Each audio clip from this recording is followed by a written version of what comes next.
All right, well, gonna do a species spotlight here on the Penthes attenboroughii, and I got this from Jeremiah Harris in August 2020.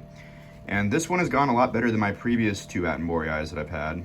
My first one I got in March 2018, and it grew well for about a year, and then I made a mistake with it, and then it got really set back, and then it ended up dying, unfortunately, back in 2020. So I got another one and tried again and decided that I wouldn't make the same mistakes, and it's going pretty damn well. Nice leaf jumps here, pitcher jumps, putting on size at a really good rate. This is actually my fastest growing plant in my collection at the moment, and this is supposed to be really slow. So I'm pretty pleased with that. So to get a good look at the diameter, it's about 6 inches. By the time that new leaf's unfurled, it should be about 7.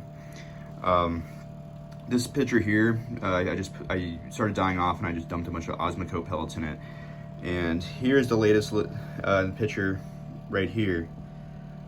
Just an incredible color. It's not fully puffed out yet. It has a little ways to go. The pitcher opening is gonna get a little bit wider and rounder, and then the body color is gonna color up to like a red, kind of like the same color as the tendril.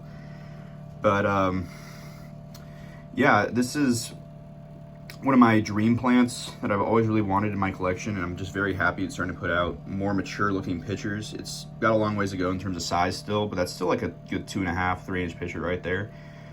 And what I've noticed with growing this species is that it responds really well to like an ultramafic media mix. Like this is predominantly Akadama. I think it's it's like half Akadama, and then part live long fiber sphagnum moss, and then some perlite.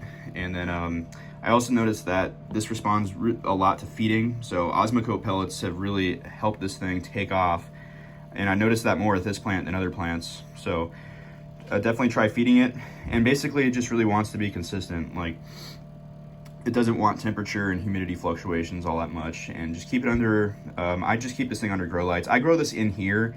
I'm never going to grow this out in the greenhouse, just because I think I can control the climate more in here than I can out in the greenhouse, and it's doing so well in here. I don't want to fix something that's not broken. And it's got a new pitcher coming here on this tendril. It's going to be probably a good 6 more weeks before that's open, and then we'll be interested to see what the coming pitchers on these new leaves end up looking like, because this was a good size jump, and I'd imagine it's going to make another size jump on this next leaf. So yeah, my seed grown, the Penthes attenboroughii from Jeremiah Harris.